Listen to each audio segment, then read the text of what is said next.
it is not a great day for pro wrestling, as the great Antonio Inoki has passed away. Um, Best known for making New Japan Pro Wrestling that we all love and enjoy right now. A match against Muhammad Ali, and just being one of those catalysts of those early days of Japanese pro wrestling and even trying to bring it to America. Um, Scooter? Oh boy, where to begin? Uh, Let's just go with some Anto- highlights. Antonio Inoki, born Kanji Inoki in February of 1943, he took the name Muhammad Hussein Inoki after converting to Islam in 1990. Oh, Of course, professional wrestler, martial artist, politician, promoter of both wrestling and MMA. Uh, his name was an homage to fellow professional wrestler Antonino Rocca. Was a 12-time world champion, the first IWGP champion, the first Japanese WWF heavyweight champion, which, as of this recording, is a reign not officially recognized by the WWE. Uh, he was at the head of bringing all of the wrestling promotions in Japan together. Yeah, the JPWA, under the tutelage of Riki Dozan, another Japanese wrestling uh, Goliath.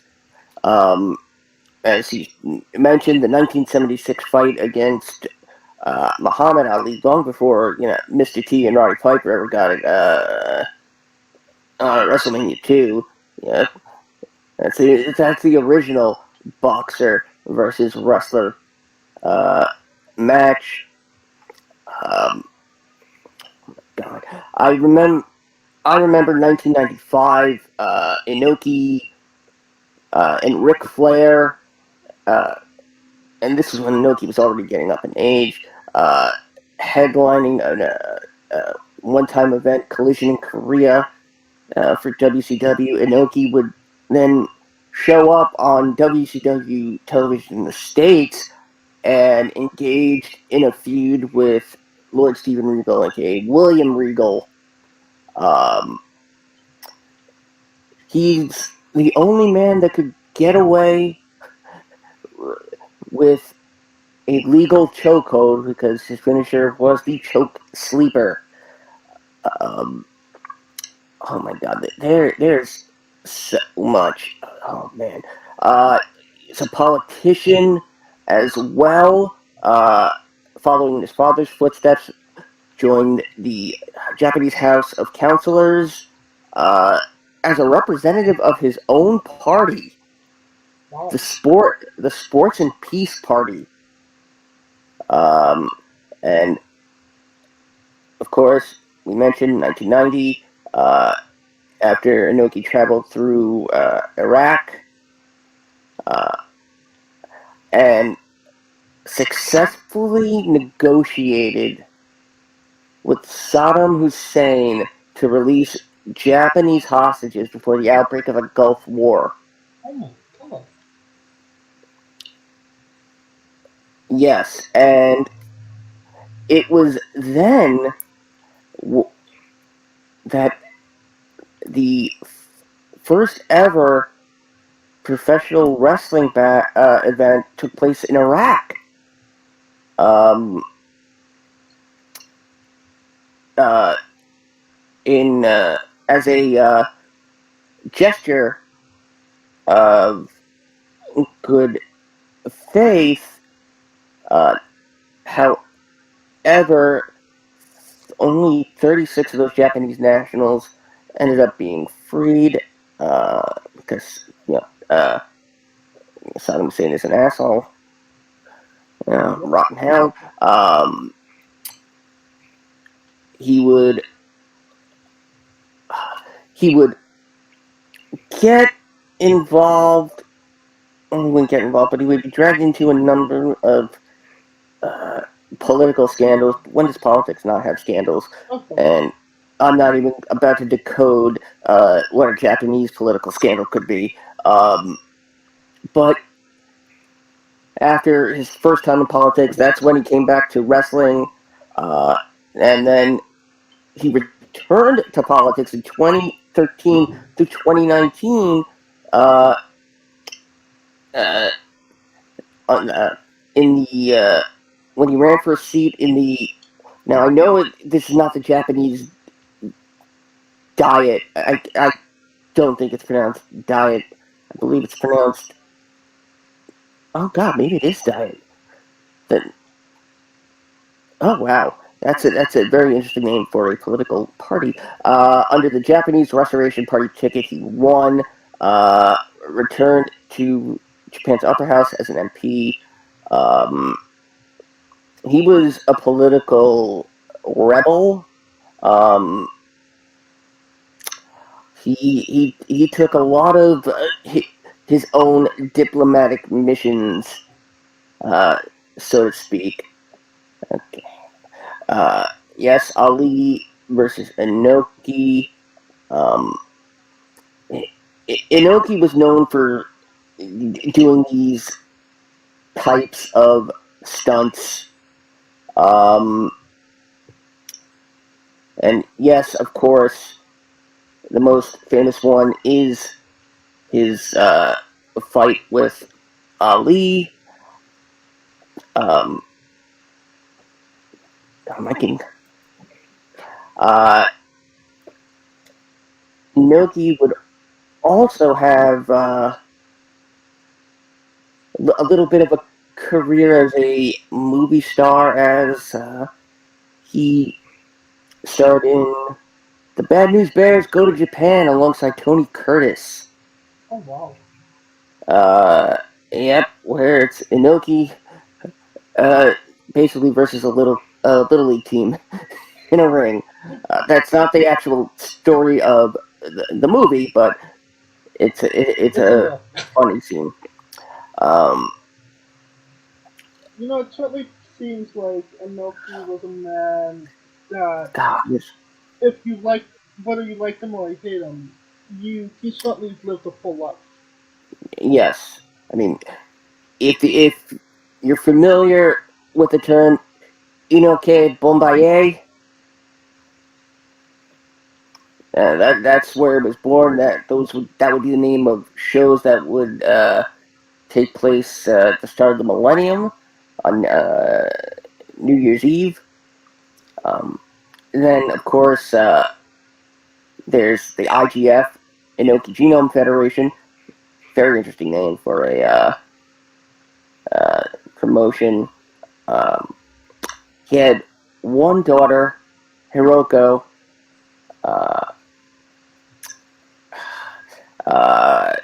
He's I forget the term for saying this, but he was married twice. His first to actress Mitsuko Baisho from 71 to 87. Then is married to Tazuko Tada, who passed away August 27th, 2019. Inoki was being confined to a wheelchair in the midst of the pandemic. And he passed away literally an hour before we began this recording from a condition known as systemic transthyretin amyloidosis. It's a protein deficiency mutation. The science is way too much to explain. I've already said way too much. Uh, James is James is the manga guy, so he surely knows about Baki the Grappler, Tiger Mask, uh, all which featured Inoki as a character. But and of course Inoki uh, inducted into the WWE Hall of Fame in 2010. Uh, I could list his numerous uh, events, but and achievements, and the wrestlers he trained, but like, man, We'd be here all day. yeah, just, okay, three off the top: the Great Muta, Shinsuke Nakamura, Rocky Romero, and Crush. Just to give you an idea of how much his influence How diverse uh, it is. spanned the world. Um, if if you were to create a Mount Rushmore of Japanese wrestling forefathers, Inoki would be the first one on there, along with Giant Baba, Riki Dozan, and Underwater. mm, there, there's a case for Liger. I probably might have said Fujinami, but Can't wait to get this. nevertheless, Yeah. Antonio Inoki, a legend, more than a legend, a god in the world of not just Japanese pro wrestling, but pro wrestling all over the globe. Oh, for sure. And if we didn't have so much to talk about this week, we may have gone to do a deep dive on Inoki. We, Maybe we, we may do it in the future. huh? We may do that in the future. That's what I was gonna say. Maybe in Yeah. the future we'll do a deep dive on, Antonio Inoki and Ooh, some of those names that you mentioned ooh. and more. I like that so much better than top 10. You call it a deep dive instead of a top 10. I like that. Yeah. Okay. And obviously, thoughts and prayers to the family. Let's get into a bit of news before we get into everything else. Just Robinson no longer with New Japan Pro Wrestling. Um, what first and foremost, why did New Japan drop the ball on Juice Robinson, and who do you think's going to pick it up?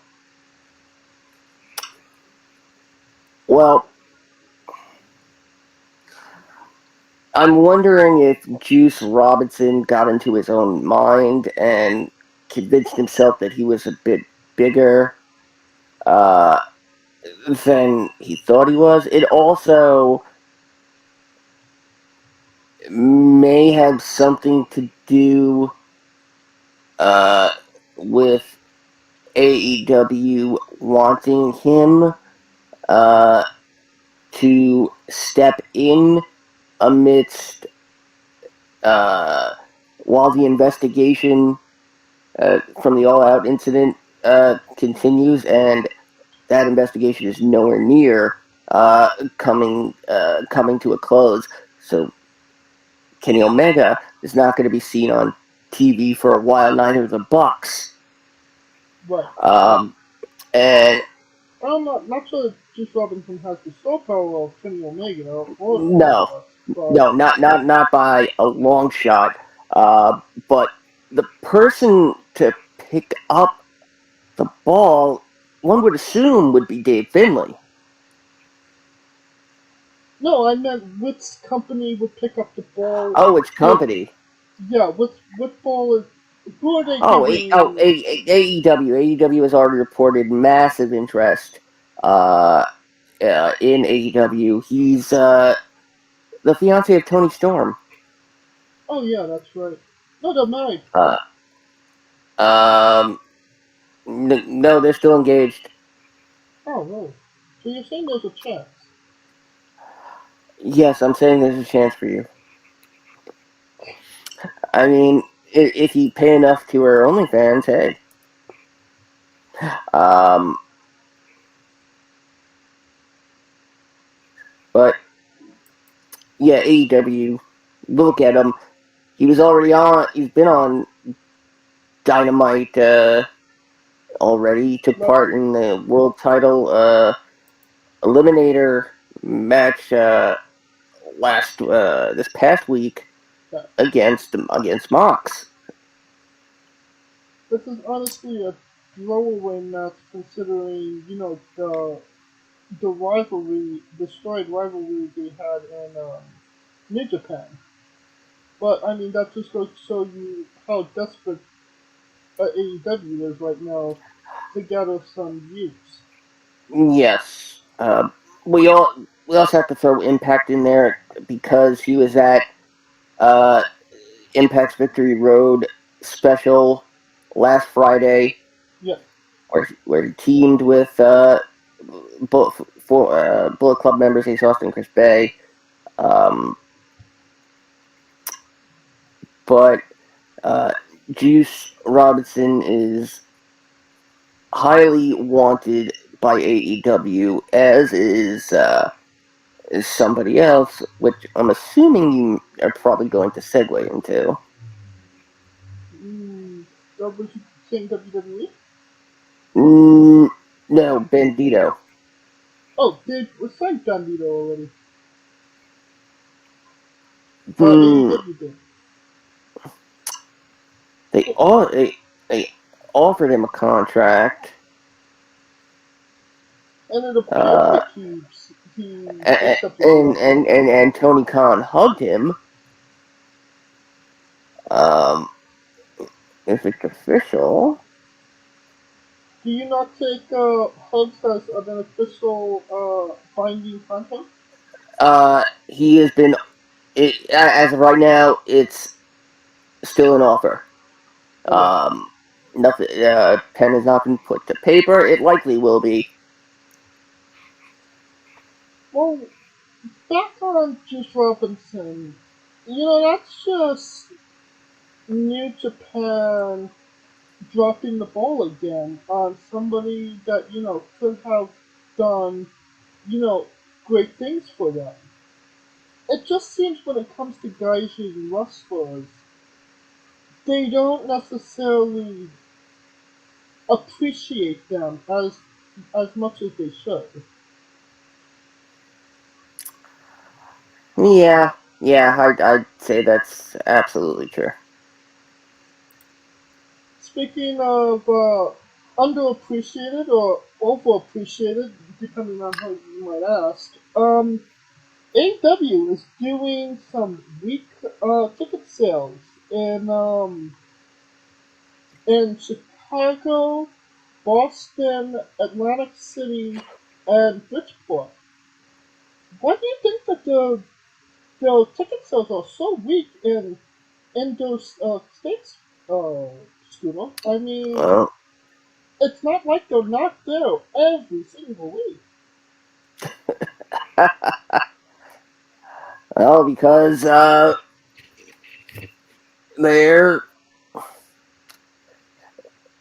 they're they're said it was Bridgeport, Atlantic City, Chicago.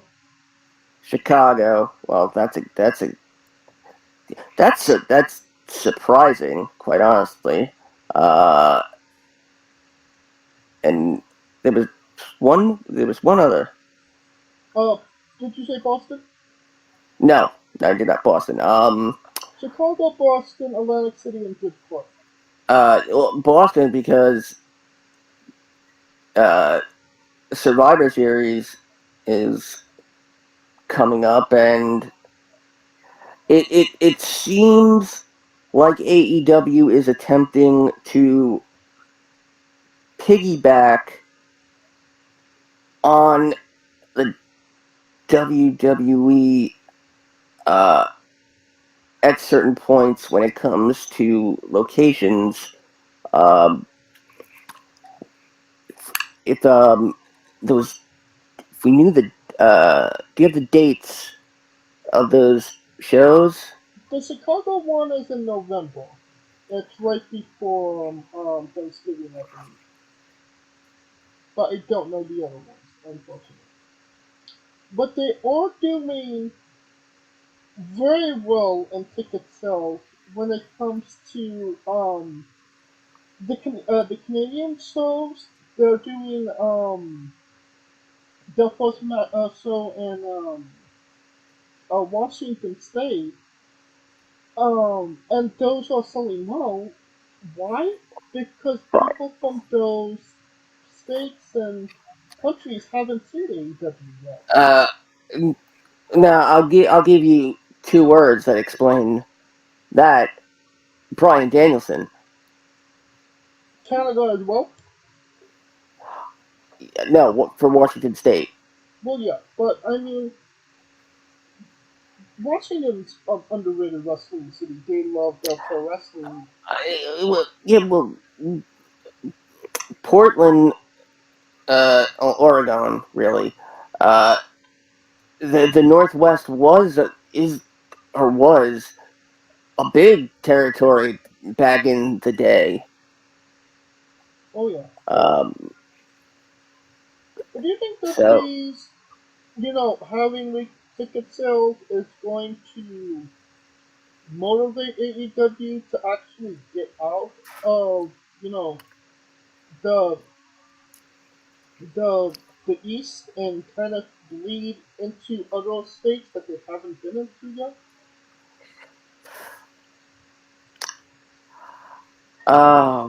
hmm,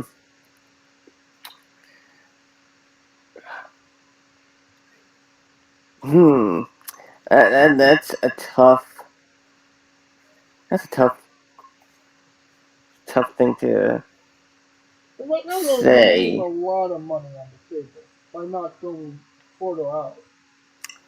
Um, yeah,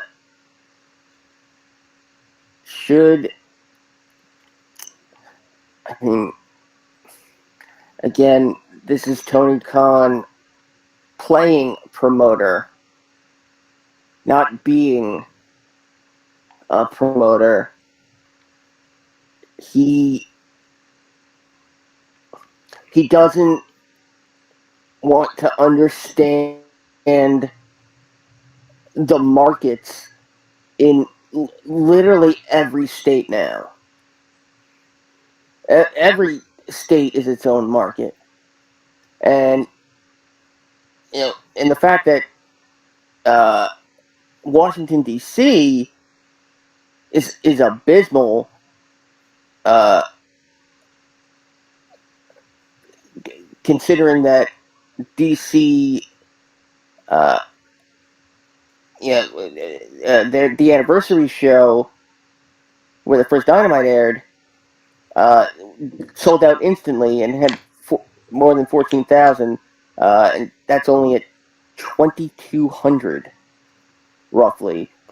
Um, so again, I don't know who AEW has in their marketing uh, department, but they need a forecaster big time. They need someone who knows how to tap in to wrestling markets where they haven't been, and they need to do it slowly. You can't just go in and say, "Oh, we've done a show. We're a This is AEW's market now. No, no. This is again. This is just. It's terrible business.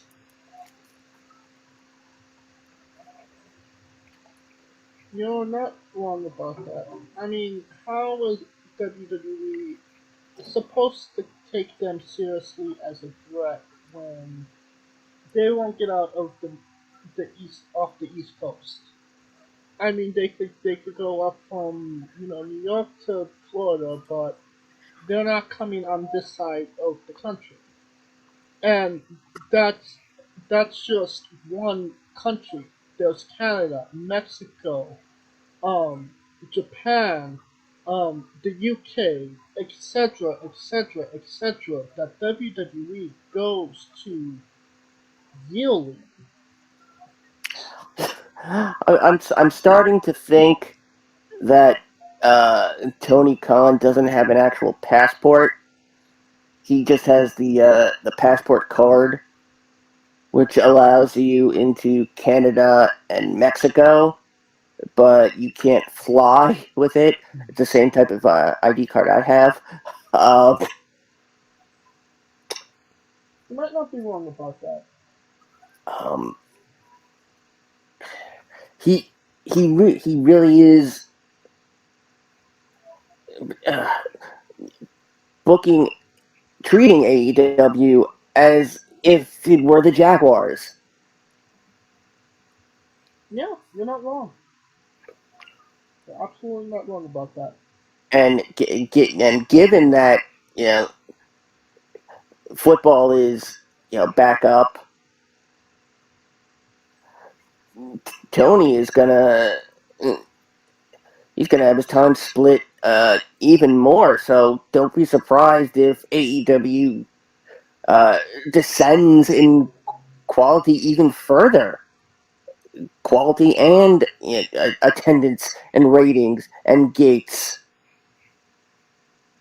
Well, it might actually gain in quality if Tony's not there, depending on who he puts to manage it. But I mean, that could be another conversation for another time, if it happens. I think that will conclude our news for right now, because we got a lot of. Next week is a big week for a lot of pro wrestling, so we shall conclude for now. A quick word from our sponsors. Hey guys, this is Brutal Bob Evans from Hangs with Bob Seminars and TheWrestleLife.com, and you are listening to Wrestling with Entertainment, one of my favorite podcasts in the whole wide world. Hey folks, this is the Colossal Mike Law, and you are listening to Wrestling with Entertainment. Enjoy the show, support these guys. We appreciate it very much. We'll see you at ringside.